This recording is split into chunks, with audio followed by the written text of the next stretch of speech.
Hai teman-teman semuanya, kembali lagi bersamaku. Kali ini aku mau bahas tentang pathway sirosis hepatis atau sirosis hati. Nah, sebelum aku jelaskan tentang pathway-nya, alangkah baiknya sih kita kenali dulu ya, apa sih sirosis hati itu?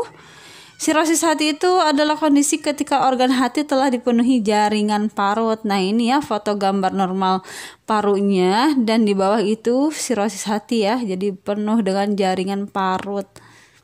Ya. Normalnya sih sebenarnya kalau misalkan ada cedera ataupun ada inflamasi pada hati, adanya jaringan parut itu normal ya, karena sebagai kompensasi tubuh. Namun, jika kerusakan terus berlanjut, jaringan parut yang terbentuk itu akan makin banyak sehingga mengganggu fungsi hati. Jadi ada banyak penyebab yang mengakibatkan terjadinya sirosis hepatis, yaitu karena malnutrisi, kolestasis kronik, karena toksik atau infeksi, karena penyakit metabolik seperti penyakit DM, karena konsumsi alkohol, dan juga bisa karena hepatitis virus B dan C. Ketika terdapat sirosis hepatis atau ketika hati penuh dengan jaringan parut, ini akan menimbulkan kelainan jaringan parenkim hati, dan fungsi hati pasti akan terganggu hingga inflamasi akut. Kelainan jaringan parenkim hati kronis dapat menimbulkan hipertensi portal atau peningkatan tekanan pada vena portal, sehingga memicu terjadinya varises pada esofagus, karena organ esofagus itu organ yang terdekat dengan hati. Ketika terjadi varises pada organ esofagus, ini akan menyebabkan perdarahan gastrointestinal seperti hematemesis melena atau muntah darah, dan juga dapat terjadi peningkatan tekanan hidrostatik dan peningkatan permeabilitas vaskuler. Dan jika adanya muntah darah ya, hematemesis melena, ini akan menyebabkan hipokalemia dan anemia, sehingga tubuh akan berada dalam keadaan alkalosis. Jika keadaan alkalosis dalam tubuh berlangsung dalam jangka waktu yang sangat lama, ini akan terjadi metabolisencephalopati, yang mana ini dipicu karena adanya gangguan pada organ sistemik ya, hingga mencapai pada gangguan metabolik otak, sehingga beresiko terjadinya koma hingga membahayakan nyawa pasien sampai kematian. Sehingga keadaan koma akan menyebabkan depresi ya pada keluarga, karena keadaan ini mengancam kehidupan pasien. Sehingga diagnosa keperawatan yang dapat diangkat adalah ketidakmampuan coping keluarga. Peningkatan tekanan hidrostatik dan peningkatan permeabilitas vaskuler ini juga akan menimbulkan filtrasi ke ruang ketiga, yang mana cairan tubuh tersebut tidak terkumpul nih dalam salah satu kompartemen tubuh. Kan kompartemen tubuh itu ada intrasel, ekstrasel ya. Nah, cairan ini akan berpindah ke dalam satu ruangan tubuh seperti halnya pada ruangan peritoneum atau rongga perut, hingga menimbulkan asites, dan juga bisa terjadi edema perifer. Jika ini terjadi, maka diagnosa keperawatan yang dapat diangkat adalah kelebihan volume cairan. Adanya cairan pada rongga perut akan menimbulkan ekspansi paru pun terganggu, sehingga diagnosa keperawatan yang dapat diangkat adalah ketidakefektifan pola napas.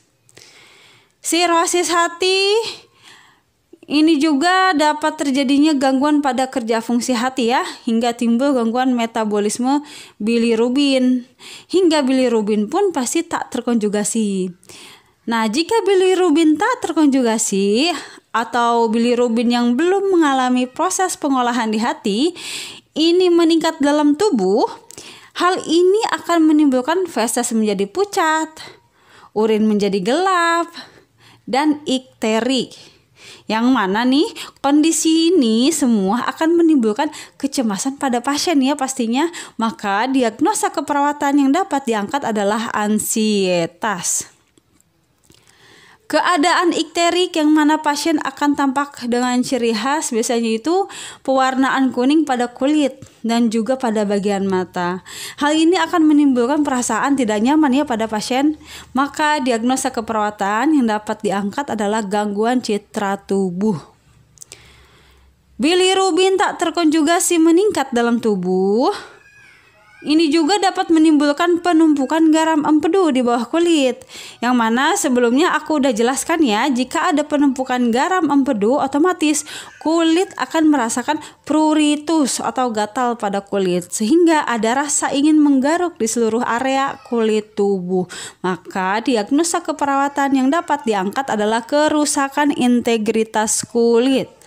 Fungsi hati terganggu otomatis menimbulkan gangguan pada metabolisme protein juga, yang mana dapat terjadinya gangguan pada proses metabolisme asam amino seperti albumin dan globulin juga ya, hingga menimbulkan gangguan sintesis vitamin K. Nah, jika vitamin K kurang dari kebutuhan tubuh karena ada gangguan proses tersebut ya, ini akan menimbulkan faktor pembekuan darah terganggu ya dalam tubuh. Jadi jika vitamin K dalam tubuh berkurang akan mengakibatkan darah sulit membeku dan cenderung mengalami pendarahan sangat mudah. Maka diagnosa keperawatan yang dapat diangkat adalah resiko perdarahan.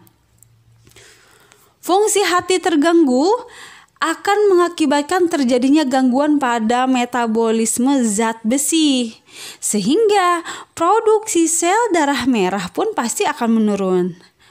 Dan bisa terjadi anemia hingga kelemahan. Maka diagnosa keperawatan yang dapat diangkat adalah intoleransi aktivitas. Dan begitu juga fungsi hati, kalau misalkan ada gangguan ya pada fungsi hati, ini akan menyebabkan gangguan metabolisme vitamin.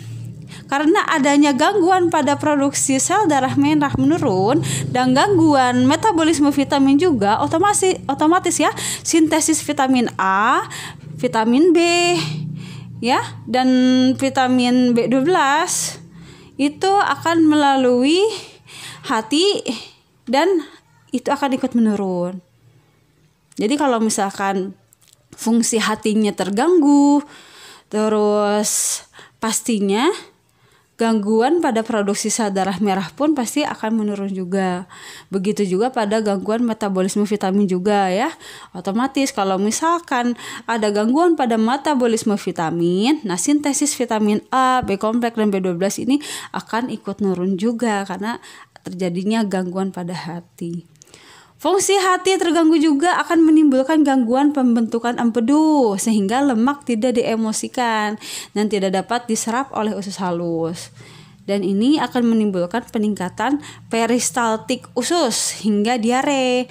Maka diagnosa keperawatan yang dapat diangkat adalah resiko ketidakseimbangan elektrolit. Lemak dalam tubuh tidak dapat diserap juga mengakibatkan gangguan pada fungsi sel tubuh ya. Maka diagnosa keperawatan yang dapat diangkat adalah ketidakseimbangan nutrisi kurang dari kebutuhan tubuh. Nah, sekian dari aku penjelasan tentang pathway cirrhosis hepatis, lumayan agak panjang juga. Namun setelah digambarkan mungkin agak mudah ya untuk dipahami. Mudah-mudahan videonya bermanfaat buat kalian semua. Yuk kita saling belajar bareng-bareng. Kalau misalkan ada pemaparan materi yang ada kekeliruan atau ada kesalahan ya, sok silahkan diisi kolom komentarnya. Semoga kita bisa bertemu di video selanjutnya ya. Kalau misalkan ada masukan nih, mau pathway apa aja sih yang mau dibahas, sok silahkan kalian komen atau kalian bisa chat di Instagramku di @azizahdasilva. Oke, see you next video. Bye bye. Sehat selalu.